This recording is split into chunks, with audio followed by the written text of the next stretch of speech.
네, 안녕하십니까. 건국대학교 사학과 신병주 교수입니다. 이번 시간에는 다양한 의계의 여러 가지 모습들, 이런 면모들을 소개해 보려고 합니다.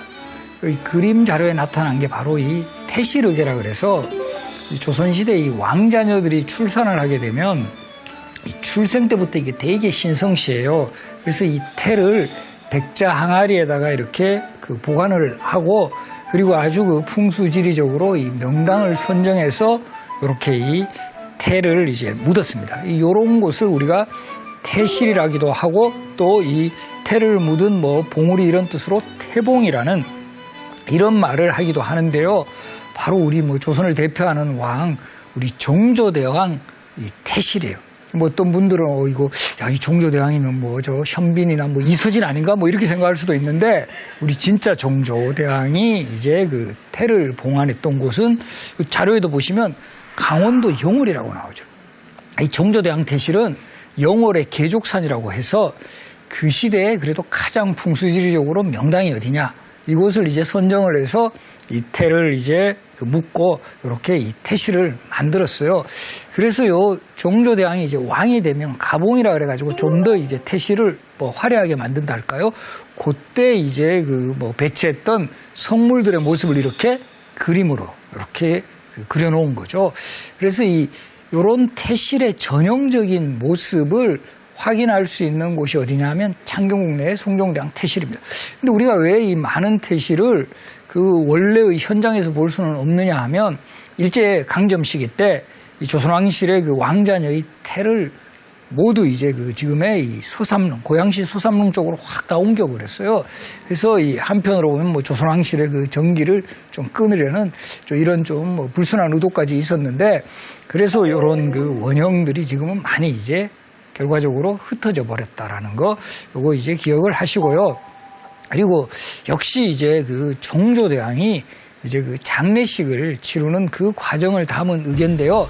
정조 국장 도감 의계라고 해서 이 정조가 돌아가신 후에 이 정조의 무덤 어디에 조성됐을까요? 바로 이 아버지 사도세자의 무덤인 육릉, 바로 그 당시에는 혈룡원이라고 그랬죠. 아직까지 이제 왕으로 추승이 되지는 않았으니까 그 근처에 나는 평생 아버지를 좀 잘 모시겠다는 뜻으로 정조의 무덤도 아버지 사도세자 무덤 이 근처로 가서 조성이 되었어요. 바로 그 인연 때문에 지금도 우리 수원에 가면 융걸릉이라 그래서 사도세자의 융릉과 정조의 걸릉이 한 영역에 조성되어 있는 것을 보실 수 있습니다. 이 정조는 이제 1800년에 돌아가시고, 그때 이 정조의 대여라고 하죠. 이 시신을 담은 관을 모신 이 국장 행렬이 쭉 진행되어 나가는 이런 상황을 역시 의계의 기록으로 담았고, 이 의계를 보면 이 조선왕실의 어떤 국장의 여러 가지 면모들, 참여한 사람들의 역할이라든가 이런 것까지 다 확인을 할 수가 있습니다. 그리고 이제 정조가 이제 묻혔습니다. 걸릉에 묻히고 나서 여기 보시면 걸릉 살릉도감의계라 해서 무덤을 조성하는 요 과정을 이제 의계의 기록으로 담았는데, 여기에 보면 눈에 띄는 게 사신도라 그래가지고 우리 좌청룡, 우백호, 남주작, 북현무 들어보셨죠? 그래서 이때 좌청룡이라면 방위로는 동쪽이에요.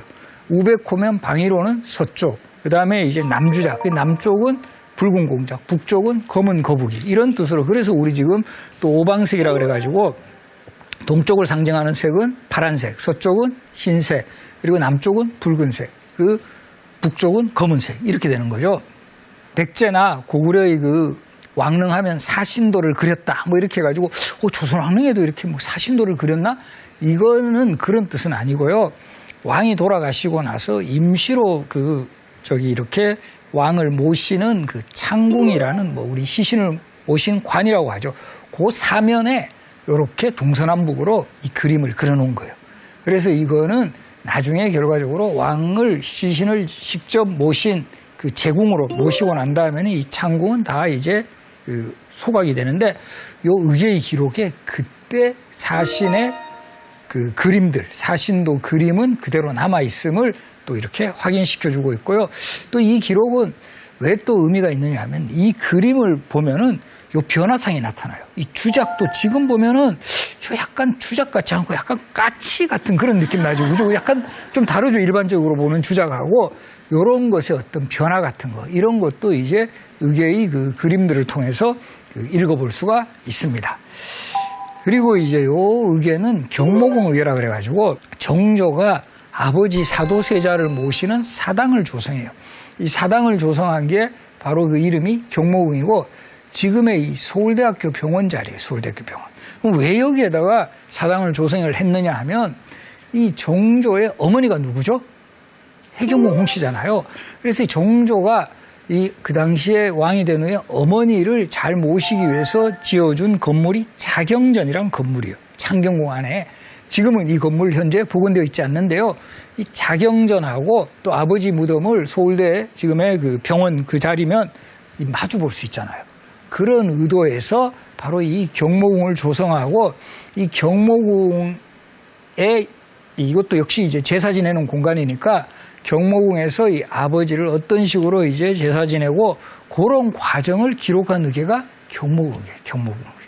근데 이 의계는 또 재밌는 그 일화가 담겨져 있는데 사실은 이 경모궁 의계는 초록색 비단이죠.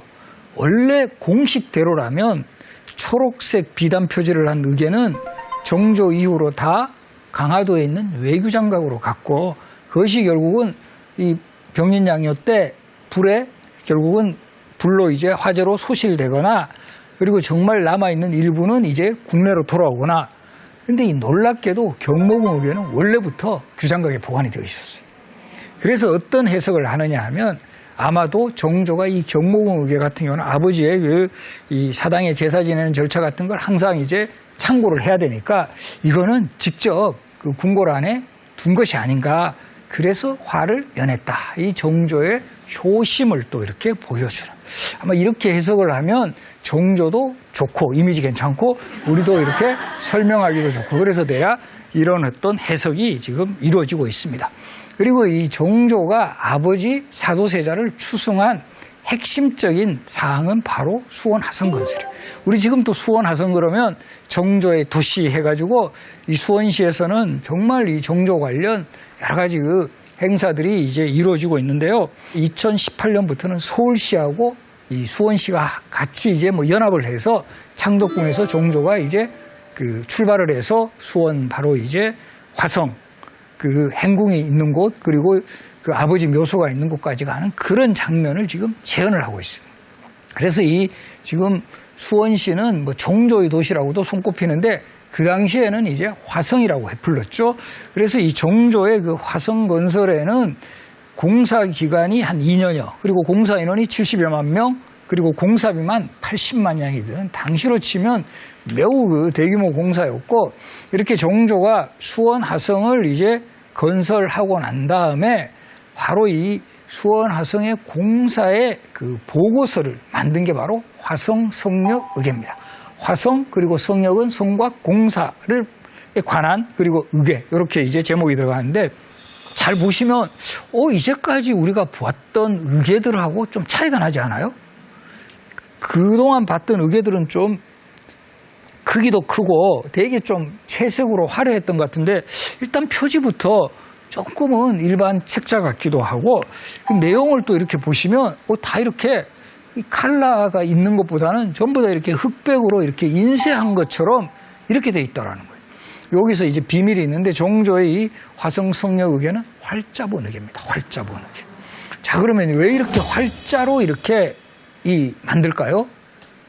일부 이제 그림은 이제 이 판을 만들어 가지고 이렇게 그리는데 그 결정적인 이유는 자 우리가 지금도 보면 원칙으로는 의계가 이제 필사 하나하나 쓰는 건데 이 찍어내는 활자본을 만드는 이유는 뭐다?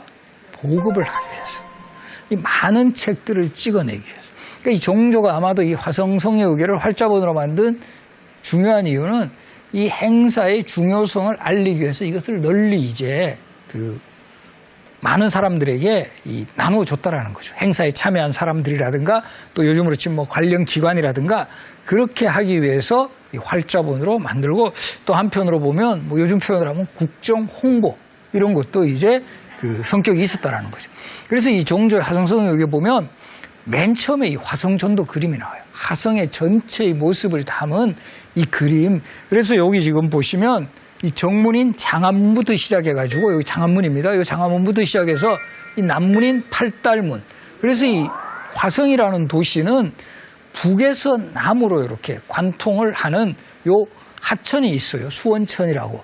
그래서 이 수원 화성에서는 정문도 보통은 우리 서울 같으면 숭례문, 남문을 정문으로 보는데 이 화성의 정문은 이 북문인 장안문이라고 한다. 왜냐하면 왕인 정조가 이곳을 행차를 할 때 항상 북쪽에서 남쪽으로 나가게 되죠. 그래서 이 북문인 장안문에서 이 팔달문 그리고 제일 저 위에 있는 이 서장대, 이 군사지휘본부에 해당하는 이 서장대까지 해서 아주 이 화성의 이 모습이 잘 남아 있어요.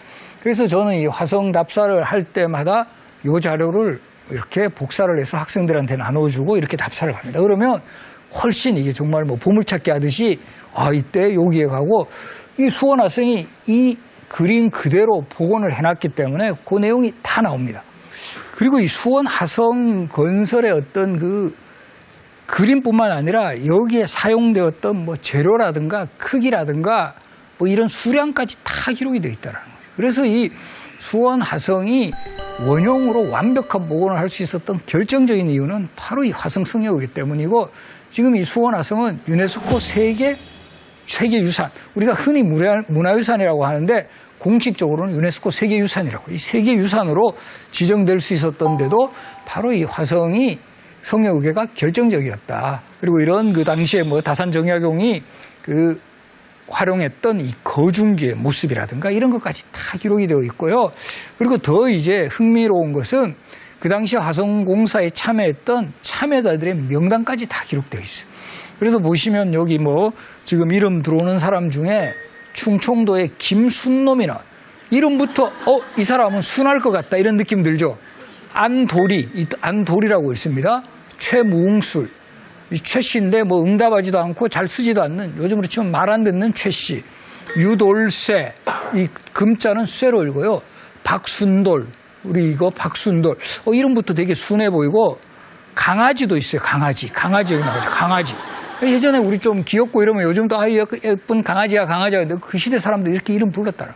그래서 이 의궤의 기록이 가지는 가장 큰 장점 중에 하나는 이런 그 정말 그 이름 모를 요즘으로 치면 서민들의 그런 그 모습까지 다 이 낱낱이 기록이 되어 있고 이 조선시대 어떤 생활사 연구에도 매우 도움이 되는 이런 그 기록이다라는 점에서 그 가치가 더해줄 수 있다라는 거죠.